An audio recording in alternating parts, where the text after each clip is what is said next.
मौका एक बहुत बढ़िया खबर को आपको जुड़वाने का। हमारे साथ जुड़ चुके हैं लक्ष्मण रॉय साहब, और सुबह से ही वो आपको बता रहे हैं कि डाइवेस्टमेंट की जो गाड़ी है वो सरकार ने और तेजी से चलाई है। लक्ष्मण जी, अब बताइए क्या खबरें हैं।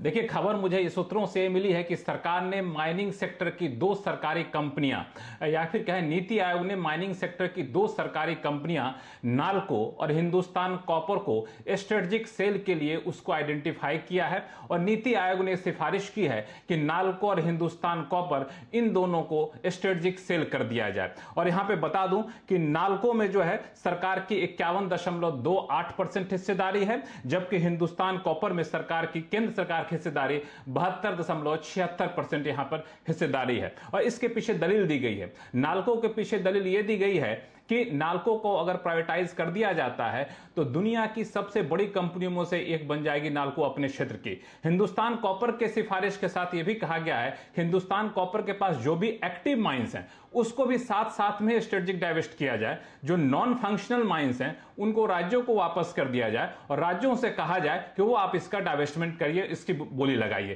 तो ये सिफारिश दीपम को भेज दी गई है। हालांकि दीपम के सूत्रों का कहना है कि अभी तक इस सिफारिश पर कोई अंतिम फैसला नहीं हुआ है। लक्ष्मण जी, जरा हमारे दर्शकों को ये समझाइए कि ये जो सिफारिश दी गई है इसके पीछे कारण क्या है। लगभग समझिए 1-1.25 साल पहले सरकार ने एक लिस्ट निकाली थी कि कुछ सेक्टर्स जो पर स्ट्रेटेजिक हैं वहां पर सरकार अपनी पकड़ बनाए रहेगी, जैसे कि डिफेंस, लेकिन जहां पर उनकी जरूरत नहीं है वो धीरे धीरे आपको विनिवेश करते हुए दिखेंगे। देखिए, दरअसल इसके पीछे, सिफारिश के पीछे जो वजह बताई गई है वो वजह यहां पे बताई गई है कि नाल्को के बारे में, नाल्को और हिंदुस्तान कॉपर जो बैठकें हुई उस बैठक में नीति आयोग, विनिवेश विभाग, वित्त मंत्रालय, माइनिंग सेक्रेटरी भी इस बैठक में शामिल थे। और बैठक के बाद यह पाया गया कि इनकी इस सेक्टर की निजी कंपनियों से तुलना की गई और फिर पाया गया कि निजी कंपनियां इस सेक्टर में ज्यादा बेहतर कर रही हैं, कि क्यों नहीं हम फिर आपको इस कंपनी को भी निजी कर दिया जाए। और बता दूं कि सरकार ने पहले यह कहा था कि पब्लिक सेक्टर की पॉलिसी लाई थी और कहा था कि चुनिंदा सेक्टर को छोड़ करके बाकी सेक्टर की सरकारी कंपनियों को पहचान की जाएगी जो नॉन स्ट्रेटेजिक होंगी, और नॉन स्ट्रेटेजिक सेक्टर की सरकारी कंपनियों का प्राइवेटाइजेशन किया जाएगा। उसी पब्लिक सेक्टर एंटरप्राइज पॉलिसी के तहत नीति आयोग ने अलग अलग सेक्टर की सरकारी कंपनियों की पहचान की। उसी में माइनिंग सेक्टर की इन 2 कंपनियों की पहचान की गई है। और इसमें यह कहा गया है कि नाल्को जो है इसमें विनिवेश को लेकर काफी ज्यादा पोटेंशियल है, और हिंदुस्तान कॉपर के लिए भी कही गई है। बता दूं कि नाल्को जो है एक नवरत्ना कंपनी है और जब से इसने कमर्शियल ऑपरेशन शुरू किया है तब से लगातार मुनाफे में कंपनी रही है। और साथ ही साथ इसके पास देश का सबसे बड़ा integrated bauxite aluminium power complex है नाल्को का। साथ ही साथ नाल्को के पास 68 lakh tonne per annum bauxite की माइंस यहां पे है। उड़ीसा में भी इसकी माइंस है, एल्युमिनिया की माइंस है। इस तरह से कई इसकी क्षमता को देखते हुए नीति आयोग ने कहा है कि नाल्को का निवेश करेंगे तो ज्यादा बेहतर जो है सो यहां पे हमें निवेशकों की दिलचस्पी दिखेगी। इसी तरह से हिंदुस्तान कॉपर एक ऐसी कंपनी है जो कॉपर की माइनिंग से लेकर के उसके प्रोडक्ट तक की मार्केटिंग करती है। तो ये एक इसका बहुत बड़ा कैच है। और साथ ही साथ 90% इसका जो सेल्स रेवेन्यू है वो कॉस्ट कॉपर के रॉड से आता है। और 5 अलग अलग राज्यों में इसके कॉम्प्लेक्स है, जिसमें राजस्थान, झारखंड, मध्य प्रदेश, महाराष्ट्र, गुजरात। तो ये सारे खूबियों को देखते हुए नीति आयोग ने एक सिफारिश की है। चलिए, तो आपके सामने दिल्ली से खबर आती हुई और जो डिसइन्वेस्टमेंट की गाड़ी है अब उसमें आप और चहक आते हुए दिखेंगे। लक्ष्मण जी, आपने इस तरीके से एक्सप्लेन किया कि यहाँ पर नीति आयोग की सिफारिश दीपम तक गई है और दीपम की सिफारिश अब मुझे लगता है फाइनेंस मिनिस्ट्री तक पहुंचेगी।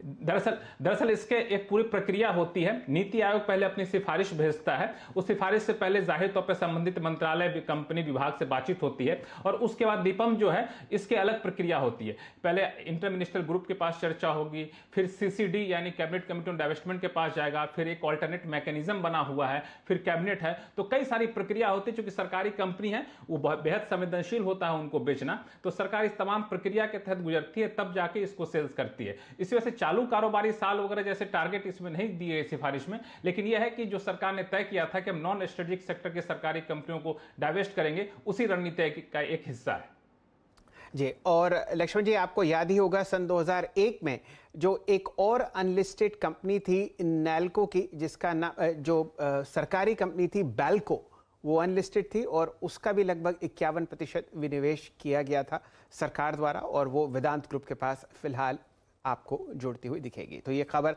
आपको फिलहाल दिल्ली से आती हुई दिख रही है। नैल्को 8% ऊपर ट्रेड करता हुआ और हिंदुस्तान कॉपर में आप 15% की वृद्धि देख रहे हैं। वीरेन जी। जी, एक शैल जी टेक चेक लेते हैं इस पे। राजेश सतपुते जी, नाल्को स्ट्रॉन्ग न्यूज़ फ्लो के बाद अगर आप देखें डे हाई पे स्टॉक है, और नाल्को की इस खबर के बाद आप समझ लीजिए कि इस वक्त मोस्ट प्रॉब्ली अप्रैल 2011 के बाद का ये अब तक का सबसे हाईएस्ट लेवल है, अ डिकेड हाई फॉर नाल्को। 103.80 पे आपका टेक क्या है, टेक्निकल आउटलुक इस पर राजेश सतपुते जी? वीरेंद्र जी देखिए, यहाँ पे clear cut buy buy buy, यहाँ पे इतना क्लियर कट बाय निकल रहा है क्योंकि ये नया हाई बना रहा है। 100 के कॉल राइटर्स थे वो निगेट हो जाएंगे। मुझे लगता है 108 110 का इमीडिएट टारगेट होगा। 103 है करंट प्राइस, तो it's a buy with stop loss of 101। Clear cut यहाँ पे शॉर्ट कवरिंग है। जी हाँ, ओआईस में अगर आप देखें एक बार देखते हैं कि एग्जैक्टली ओआई में क्या हो रहा है। इसके ओआई में अगर आप देखें तो मेटल्स में अगर आप देखें करीब करीब आज 1.7% ओआई, और नाल्को में अगर आप देखें तो करीब 3.7% का एडिशन है। दूसरा स्टॉक कौन सा था अगर आप देखें जिसमें एक रिएक्शन आया इस खबर के बाद? दूसरा अंश जो था हिंदुस्तान कॉपर 125.10 पे आके अपने 200 डे एक्सपोनेंशियल मूविंग एवरेज के ऊपर आके ट्रेड करता हुआ। मेटल्स में हालांकि स्क्रीन